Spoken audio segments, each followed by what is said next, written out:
Año 1973. Los tanques Patton israelíes arden como piras mortuorias tras la perforación de su coraza por parte de los tanques egipcios de origen soviético.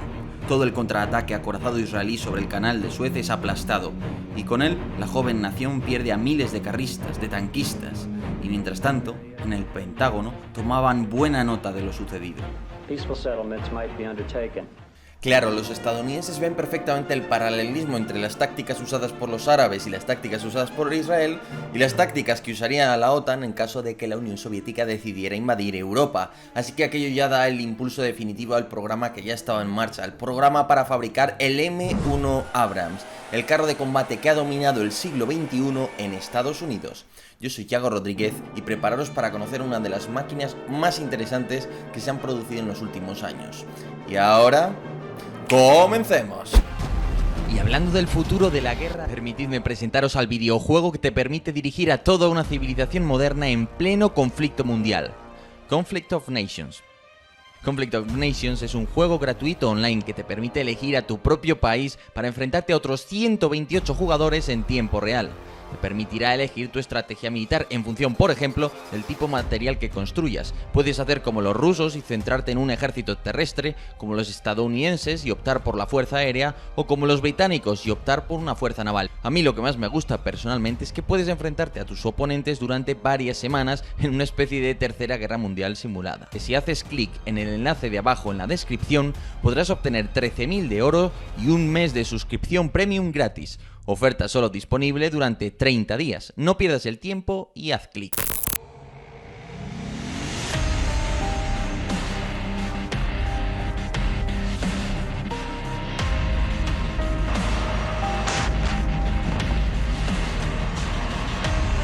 Nuestra historia comienza en la Alemania Occidental de 1963. En aquella época el país no solo se había recuperado de la destrucción de la Segunda Guerra Mundial, sino que había recuperado el derecho a poseer un nutrido ejército y había reconstruido su poderosa industria pesada.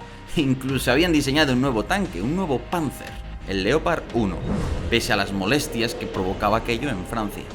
Ante el despertar del gigante europeo, Estados Unidos y Alemania Occidental decidieron aunar su poder industrial, el mayor del mundo, para fabricar un nuevo tanque ultramoderno con una excelente esperanza de exportación y con las mejores tecnologías de la época. Nacía así el MBT-70. El MBT-70 era como un supercaza, un super prototipo de quinta generación, de última generación, en el sentido de que lo tenía todo, tenía suspensión hidráulica que le permitía mover el chasis hacia arriba y hacia abajo, por lo tanto adaptarse mucho mejor al terreno. Tenía la versión alemana, por ejemplo, un cañón antiaéreo en la zona superior, en vez de tener una simple ametralladora coaxial, lo que tengo como segunda arma de apoyo es un cañón con funciones antiaéreas incluso. También, por ejemplo, la variante estadounidense tenía capacidad de disparar misiles. Imaginaros lo que era hacer un misil con electrónica de los años 60. Todo un reto, es decir, que era un carro de combate sumamente avanzado. El MBT-70 o Panzerkeiler 70 permitió probar diversos conceptos y tecnologías comunes. Sin embargo, no vivirían para ver la producción en masa. Los prototipos eran demasiado ambiciosos, introducían tecnologías caras, poco maduras o demasiado complejas. Además, la desconfianza entre los fabricantes alemanes y estadounidenses y su celo por proteger sus secretos industriales lastraron a todo el programa, por no decir que en el 66 los alemanes ya estaban empezando a producir los Leopard 1, así que ¿para qué querían otro tanque a la vez?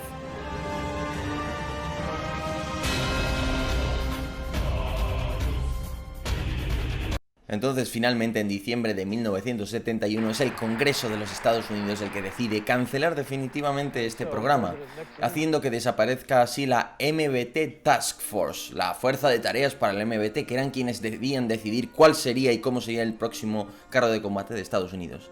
Y poco después crean para sustituirlo el XM1 Program Management Office, es decir, X, ya sabéis que en nomenclatura estadounidense siempre indica experimental, así que XM1, Programa Experimental M1, Oficina de Gestión del Programa, es lo que significa. Y esto que puede parecer una tontería, indica un trasfondo mucho más profundo que luego vamos a ver. En aquellos años, el prestigio del ejército de Estados Unidos estaba por los suelos, debido a la derrota de Vietnam, los problemas de drogadicción y el racismo dentro de los cuarteles. Es decir, que habían dilapidado todo el prestigio ganado por la generación de militares que habían combatido en la Segunda Guerra Mundial. Pero la derrota también había servido para plantar las semillas del cambio. El general Abrams, empeñado en reformar las Fuerzas Armadas post-Vietnam y prepararlas para un conflicto convencional, era consciente de la necesidad de modernizar el material, así que puso en marcha el macroprograma Big Five, destinado a diseñar y adquirir los 5 grandes plataformas que definirían la guerra del futuro para Estados Unidos. Dichas plataformas eran el helicóptero de combate AH-64 Apache, el helicóptero utilitario UH-60 Black Hawk, el sistema antiaéreo de largo alcance Patriot, el blindado de combate de infantería Bradley y nuestro protagonista, el M1A1 Abrams. Antes os he dicho que hay una diferencia importante entre la MBT Task Force y el XM1 Program Management Office Program, ¿no? La oficina de gestión del programa. Y es que este cambio indica un cambio social y cultural incluso muy profundo que se produjo en Estados Unidos a lo largo de los años 50 y 60. En aquella época, la aparición de distintos métodos científicos y de contabilización en materia económica había creado toda una nueva gama de tecnócratas, muy basados siempre en la cifra, en la creación de una serie de pasos para obtener un producto como un carro de combate, pues muy definidos, mucho más burocratizados en cierto sentido. Esa cosa se puede ver pues en la aparición de determinadas instituciones como el RAND, en la llegada al poder de determinados cargos como Robert McNamara, que fue el impulsor de toda una serie de grandes cambios en el modo de adquirir material del ejército estadounidense. ¿Y por qué es importante? Porque MBT Task Force es un nombre, fijaros, Main Battle Tank Task Force, es decir, equipo de tareas, que eso es una formación táctica, ¿no? Igual que digamos una compañía, pues existe un Task Force, un equipo de tareas del MBT. Ese nombre viene de un ejército estadounidense venido de la Segunda Guerra Mundial, un ejército estadounidense que sigue manteniendo esa cultura puramente militar y que lo que hace es organizar un equipo de tareas para buscar un carro de combate. Esta gente, a la hora de buscar su carro de combate, ¿qué hace? Por ejemplo, le pregunta a los veteranos de la Segunda Guerra Mundial: oye, ¿vosotros cómo veis esto del 5º tripulante o el 4º tripulante? ¿Cuántos tripulantes tiene que tener un carro? Claro, la gente de la Segunda Guerra Mundial te decía: no, es que un carro tiene... Lo más importante es la ametralladora, no el cañón. El 5º tripulante es fundamental porque cuando muera uno de los que están dentro, el 5º puede sustituirle rápidamente. Estas lecciones no las aplicaron al final los de la MBT Task Force, pero fijaos cómo lo hacían, no era algo muy artesanal, muy cualitativo, muy de hablar con otras personas no era tan científico. En cambio, cuando llega el XM1 o Oficina de Gestión del Programa, toda esta terminología que en realidad usamos hoy, lo que se hace es crear una serie de etapas mucho más claras, un proceso de adquisición mucho más claro, y todo se tiene que hacer con mucho más utilización de computación incluso para resolver determinadas operaciones matemáticas prácticamente, en fin, se racionaliza y se hace mucho más científico, vamos a decirlo así, la adquisición del M1 Abrams. ¿Qué diablos es un MBT? La primera gran decisión tenía que ver con el peso. ¿Cuánto debe pesar? Una decisión así debe empezar por tener en cuenta la capacidad de carga de los trenes, de los grandes aviones de transporte estratégico o de los camiones del ejército. Asimismo, debe contemplar la cuestión industrial. Cuanto más metal, más se encarece el producto. En segundo lugar, se tienen que tener en cuenta las dimensiones, el número de tripulantes y la tecnología que se quiere utilizar. Y por último, destaca el tamaño del cañón, el tipo de munición y, por supuesto, el grosor del blindaje.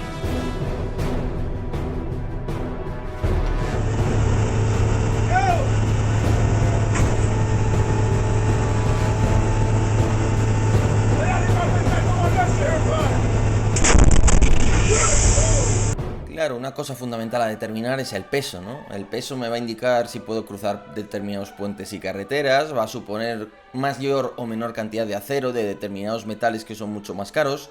Entonces lo que se hace es encargar un estudio para ver al nivel tecnológico de la época cuál es el peso mínimo que debe tener el carro para cumplir con todos los requisitos que se han estipulado.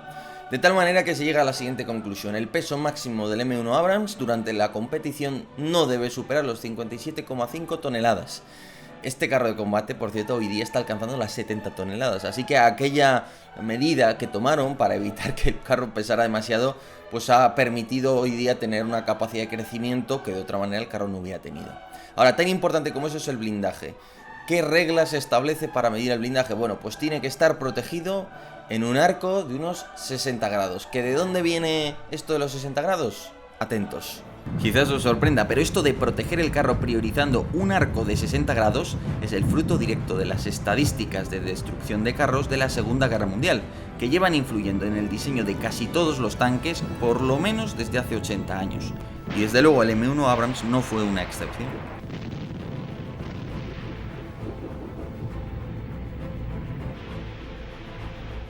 Por eso todos los carros están preparados para guerra convencional, para que te disparen frontalmente. Ahora, ¿qué pasa hoy día cuando aparecen drones que te atacan desde el techo?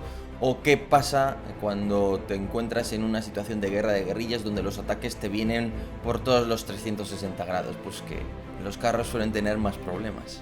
Los estadounidenses eligieron a General Motors y a Chrysler, así como a una compañía alemana para competir por el jugoso contrato.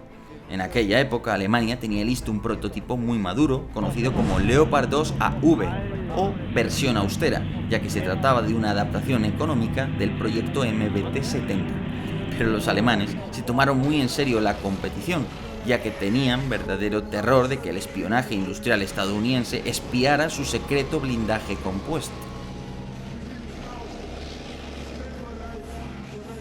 El temor alemán a que espiaran el blindaje de sus Leopard 2 AV era tal que cuando fueron a la competición en Estados Unidos y se probaron distintos armamentos y incluso se habló del blindaje, un oficial estadounidense que ya estaba un poco mosca, por así decirlo, un poco desconfiado respecto a los alemanes, fue y empezó a dar golpecitos con su mano sobre el carro de combate, sobre el blindaje, y sonó hueco.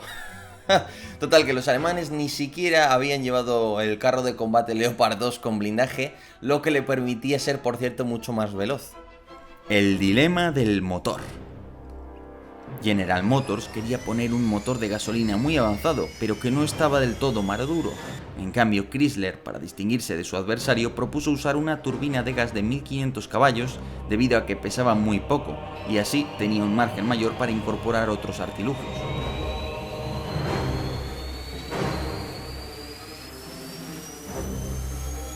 ¿Cuáles eran las principales ventajas del motor del Abrams? Pues primero es policarburante, puede utilizar casi cualquier cosa que le eches a esa turbina, lo cual está bastante bien. Segundo, es muy ligero, en comparación con el peso de un motor diésel de un carro de combate, pues me permite ahorrar un peso precioso, que es parte de lo que le dio la victoria finalmente a Chrysler, precisamente sobre la General Motors.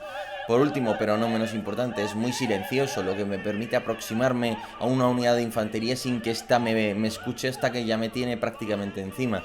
Además tiene el concepto del Power Pack alemán. Los alemanes llevaban mucho tiempo trabajando en cómo, en vez de tener toda la transmisión por un lado, el motor por otro y tal, que todo estuviera en un solo bloque. De tal manera que yo con una grúa de un vehículo de recuperación extraigo el bloque entero, lo que me permite hacer una inspección y una reparación mucho más sencilla en la que tengo todo ahí, y además puedo hacer un cambio de motor mucho más rápido si se hubiera averiado en el campo de batalla, lo cual es bastante útil, como podréis imaginar.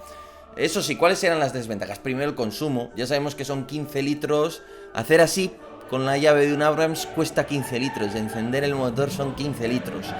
La cantidad de combustible, pues ya sabemos que es verdaderamente elevada, desgraciadamente. Luego necesitas unos filtros muy buenos, es decir, no te vale cualquier cosa, lo que necesitas es una pureza por encima del 90 y pico % del aire. Por tanto, cuando vas a un desierto donde hay arena fina y tal, filtrar todo eso es muy complicado. En la operación Tormenta del Desierto, una de las quejas de los estadounidenses fue que el carro de combate a las pocas horas prácticamente se le empezaba a ahogar el motor, porque la cantidad de arena era tal, sobre todo en aquella ocasión que hubo prácticamente tormentas de arena, ¿no? Y luego tiene el problema de que expulsa muchísimo calor.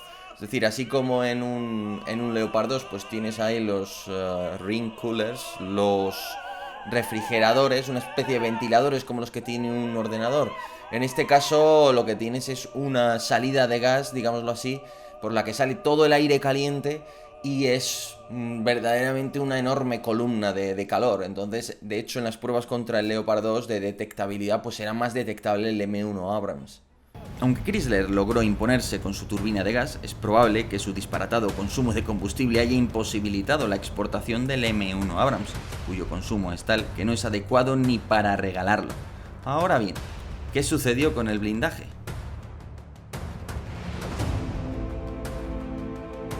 Pues para el blindaje deciden recurrir a sus amigos británicos. Ya sabéis que los británicos fueron los pioneros en la introducción de blindajes compuestos en Occidente.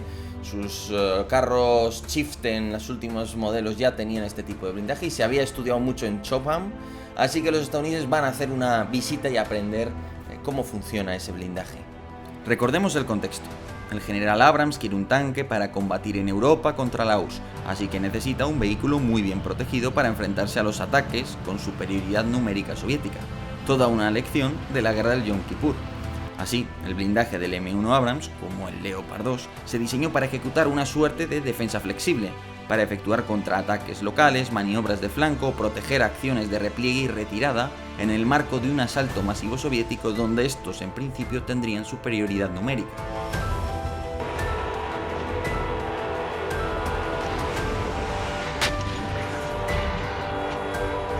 Claro, una de las claves del Abrams es que quiere una máquina bien protegida y a su tripulación mejor protegida aún, porque por número no vamos a poder competir con los soviéticos, así que hay que competir por calidad.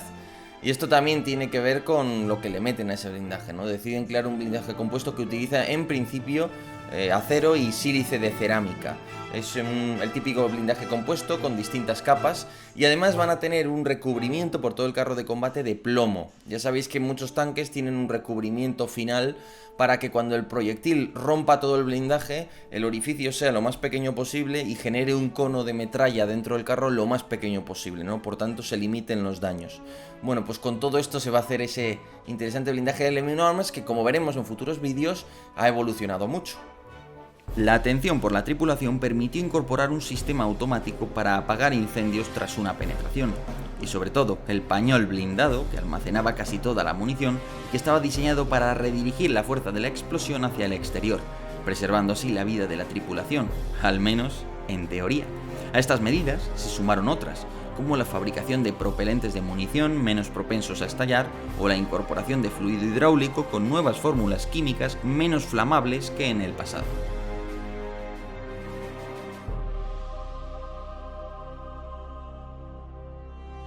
Y ya estamos llegando a la parte que sé que más os gusta, el cañón de 120 milímetros. Aunque Alemania y Estados Unidos ya no diseñaban el mismo tanque, sí acordaron homogeneizar algunos componentes y consumibles, y el cañón fue uno de los beneficiados. El Leopard 2 incorporaba el poderoso cañón L44 de 120 milímetros de ánima lisa, un arma con mucho potencial de crecimiento, buena pegada, y que en el futuro podría disparar incluso misiles. Os preguntáis, ¿y cuáles eran las otras alternativas al cañón de 120 milímetros de ánima lisa alemán?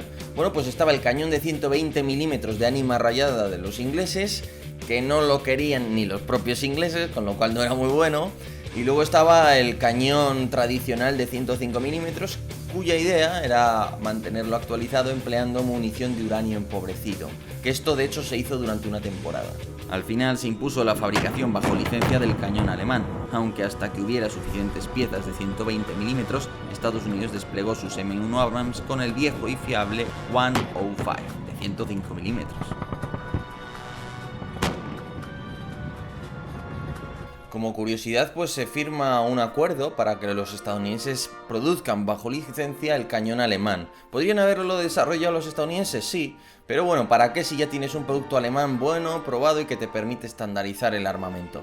Bueno, pues como digo, se alcanza un acuerdo, hay distintos pagos a cambio del apoyo industrial para establecer las instalaciones y todo esto, pero los pagos importantes son primero el 3% de los costes de producción del cañón en Estados Unidos, es decir, el 3% de todo lo que se produzca del cañón para Estados Unidos va a ir para la compañía alemana Rheinmetall. Y luego el 5% de todas las exportaciones del cañón pues se va a entregar a Rheinmetall. De hecho, en última instancia, la cantidad que va a percibir la compañía es unos 50 millones de dólares en los siguientes 10 años por entregar el producto. Por último, los estadounidenses estiman que la introducción de este cañón va a suponer que el carro de combate eleve su coste entre 12.000 y 16.000 dólares en comparación con el viejo cañón. Por tanto, la verdad es que es un producto que sale muy bien, es una jugada redonda. Por lo demás, se incorporó una excelente cámara térmica para el artillero, una ametralladora pesada para el propio jefe de carro y todos los avances en materia de puntería de la época, con lo que el M1 Abrams se convirtió en un carro muy certero y destructivo en cada disparo. Y además, podía combatir de noche perfectamente, al contrario que sus adversarios.